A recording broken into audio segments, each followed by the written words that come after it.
ବଳଦ ବାନ୍ଧି ଦାନା ଦେଲେ ସିନା ଚାଷ କରିବେ। ଗୋଟେ ହଡ଼ା ବୁଢାଙ୍କୁ ଆଣିକିରି ଆଇଛୁ। ପୁରୁଣା କାଳିଆ ଢାଞ୍ଚାରେ ଗୋଟେ ପଦ ପକଉଛି, ଇଏ ମଲା ସାପ ଏଠିକି ପାରିବନି। ଆଉ ଏ ସନ୍ଧ୍ୟା ବସା ବସା ଧାର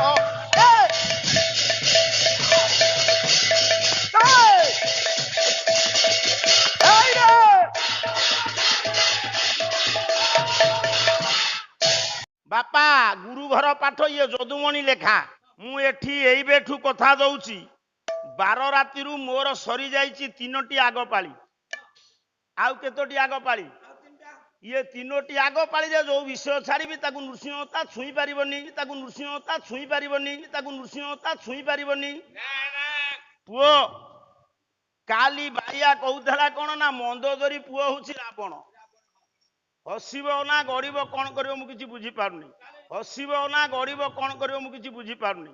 ସଂସ୍କୃତି ସମ୍ପନ୍ନ ଖୋର୍ଦ୍ଧା ଜିଲ୍ଲାର ଆର୍ଯ୍ୟଗ୍ରାମ ଦେବଗ୍ରାମ ପବିତ୍ର ପାବନ ଗ୍ରାମ ନିରଞ୍ଜନପୁରର ଗ୍ରାମାଧିବାସୀ ମାନଙ୍କର ଆନୁକୂଲ୍ୟରେ ସହଯୋଗରେ ପ୍ରଚେଷ୍ଟାରେ ଅର୍ଥ ଅପଚୟରେ ଦ୍ୱାଦଶ ଦିନାତ୍ମକ ନାମଯଜ୍ଞ ବିଦଗ୍ଧ କଳା ପାଲା କଳାରେ ଏଇ ପୁଅ ତୁ ଗୋଟେ କାହିଁ ସେମିତି ହଉଛୁ। ଆଜି ହଉଛି ଷଷ୍ଠ ରଜନୀ, ଆମ୍ଭମାନଙ୍କର ଦ୍ୱିତୀୟ ଅଧିବେଶନ, ଦ୍ୱିତୀୟ ଥାକ, ଦ୍ୱିତୀୟ ପାହାଡା ପାଲା। ଖାଦ୍ୟପେୟ ସବୁ ଠିକ ଅଛି ବୋଲି ଜଣା ପଡୁନି। ହଁ ମଟନ ଦରକାର ନାହିଁ। 50 ବର୍ଷ ପରେ ମଟନ କଣ ହବ? ଯେ 8টাରେ ଗାୟକ ବାବୁ ଉଠିଲେ, 10ଟା ବେଳକୁ ଅଣ୍ଟା କଣ ହେଲା। ତା ଦେହରେ ରୁକ୍ମିଣୀ ପରିଣୟ ହଉଛି, ଦୁନିଆ ଗୀତ ବୋଲା ହେଲାନି। ଏ ପୁଅ ମନ୍ଦାକିନୀ ନନ୍ଦନୟ ବିହାର ସାଡକୁ ଆଉ ଶ୍ଳୋକ ମନେ ନାହିଁ। ଏ ନୈଷଧ୍ୟମ ଚରିତରୁ ଶ୍ଳୋକ ରୁକ୍ମିଣୀ ପ୍ରକୃତରେ ଭୀଷ୍ମଙ୍କ ରାଜାଙ୍କ ଝିଅ ନୁହଁ ନା। ଯେମିତି ରାଧା, ଯେମିତି ଦ୍ରୌପଦୀ, ଯେମିତି ସୀତା, ଯେମିତି ଆପଣଙ୍କର ଦୁର୍ଗା, ସେ ସେମିତି ସୃଷ୍ଟି। ଉଏ ଭୀଷ୍ମଙ୍କ ରାଜାଙ୍କ ଔରସ ଜାତ, ସେ କନ୍ୟା ନୁହନ୍ତି।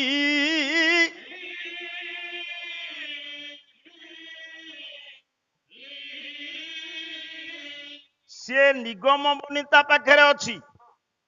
ମୁଁ ସମ୍ଭବପର ତାକୁ ଗାଇକି ବୁଝେଇ ରୁକ୍ମିଣୀ ହରଣଟାକୁ ଆଜି ଆପଣଙ୍କ ଆଗରେ ପରିଷ୍କାର କରିଦେବି। କିନ୍ତୁ ମୁଁ ତାଙ୍କର ବିଷୟ ପୂର୍ଣ୍ଣ କଲା ବେଳେ ସେ ମୋର ଏପର୍ଯ୍ୟନ୍ତ ଗୋଟିଏ ବିଷୟ ପୂର୍ଣ୍ଣ କଲେ ନାହିଁ। ମୁଁ ଏଠି ଏଇବେଠୁ କଥା ଦଉଛି, 12 ରାତିରୁ ମୋର ସରିଯାଇଛି 3ଟି ଆଗ ପାଳି। ଆଉ କେତୋଟି ଆଗ ପାଳି? ଇଏ 3ଟି ଆଗ ପାଳି ଯେ ଯୋଉ ବିଷୟ ଛାଡ଼ିବି ତାକୁ ନୃସିଂହତା ଛୁଇଁ ପାରିବନି। ପୁଅ କାଲି ବାଇଆ କହୁଥିଲା କଣ ନା ମନ୍ଦୋଦରୀ ପୁଅ ହଉଛି ରାବଣ। ହସିବ ନା ଗରିବ କଣ କରିବ ମୁଁ କିଛି ବୁଝିପାରୁନି। ସାଡକୁ ଯିବା ନାହିଁ।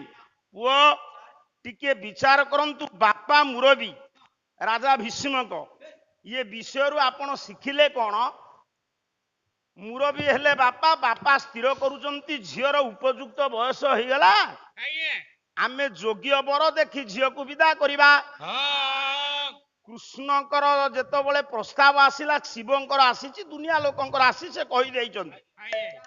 କୃଷ୍ଣଙ୍କର ଆସିଲା ବେଳେ ଆପଣଙ୍କର ଗୋଟିଏ ପଦ କହିଥିଲେ ରୁକ୍ମଣ, ସେ ପଦଟିକି ସେ ବୋଲିଲେ, ତା ଅର୍ଥ ବାପା ଗୁରୁ ଘର ପାଠ, ଇଏ ଯଦୁମଣି ଲେଖା, ତା ଅର୍ଥଟି ହେଇପାରିଲାନି। ପୁରୁଣା କାଳିଆ ଢାଞ୍ଚାରେ ଗୋଟେ ପଦ ପକଉଛି, ଇଏ ମଲା ସାପ ଏଠିକି ପାରିବନି। ଗୋଟିଏ ପଦ ଶୁଣୁ ପୁଅ, ଟିକେ ମଜବୁତ ହେଇଯା। ବଳଦ ବାନ୍ଧି ଦାନା ଦେଲେ ସିନା ଚାଷ କରିବେ। ଗୋଟେ ହଡ଼ା ବୁଢାଙ୍କୁ ଆଣିକିରି ଆଇଛୁ। ପୁଅ ଗୋଟିଏ ପଦ ଶୁଣୁ। କହିଲା ଇଏ ଦଳିତାଞ୍ଜନ ପ୍ରକାର ବସି କରୁଛି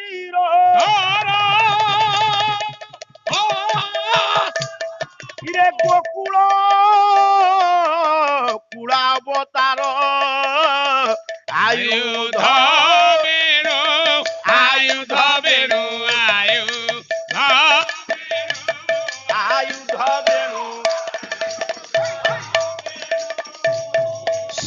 মণি শিখি পুছ ভূত মারি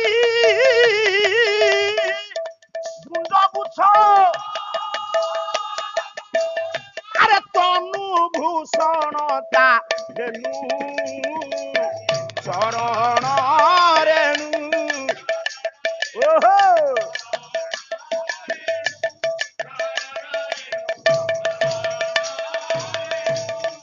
ব্রজ গব লম্পট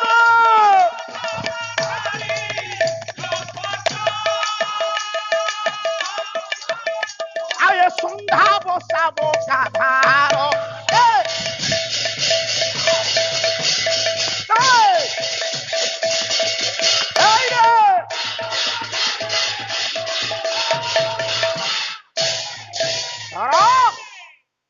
यार अर्थ प्रकृत कौन से बुझिना जदि रुक्मण कहले बापा मुरबी बापा कथार किसी मूल्य रहिला ये निरंजनपुर अनुष्ठान को जति जन चलाउछन तांको ऊपर के मुरबी कथा कहबे आपण गोटे निष्पत्ति नेबे आपण परिवार मुरबी कौन पाई भीष्म को तुम राजा हेइछो तुम कथा रहिला नहीं तुम पुओ रुक्मण केतेटा दुर्दांतक सहित सांग शिशुपाल दंतवक्र जरासंध कंस एमानक सहित तार संपर्क जो प्रस्ताव पड़िले भौणीर आदौ इच्छा नहीं से कहला सेई प्रस्ताव से कृष्ण को निंदा करी कौन कहला ना दलितांजन प्रकार प्रतीक आपण देखिए से छांद बोली कि ताको अर्थ करूनी दलितांजन प्रकार प्रतीक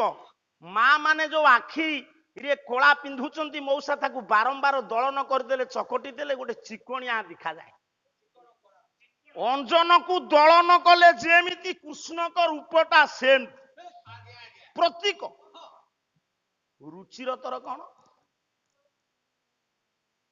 पंडिते जदि कृष्णकर रूप भल नुह रुक्मण कहूची कहला मो भौणी केमिति तप्त कांचन वर्णाभ्या ये जहा को तुम जोगाड़ करछ गोपाल घर पुओ कृष्ण हला किंतु से तो ता रूप कला जदि कला घुणा कला रुक्मण रुचिर तर कौन कहला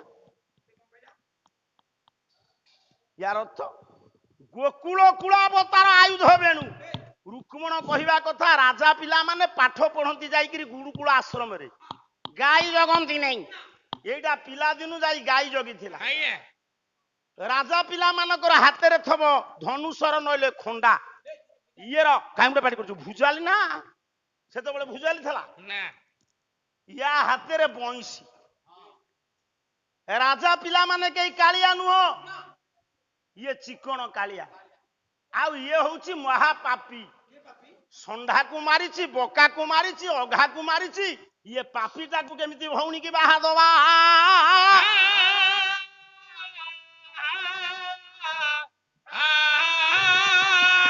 किंतु मौसा सेदिन देवर्षि नारद निजर बीणा आउ रुद्राक्ष माला कांधरे कर्णरे थोईकी कही कृष्ण ही तुम पाई एकमात्र योग्य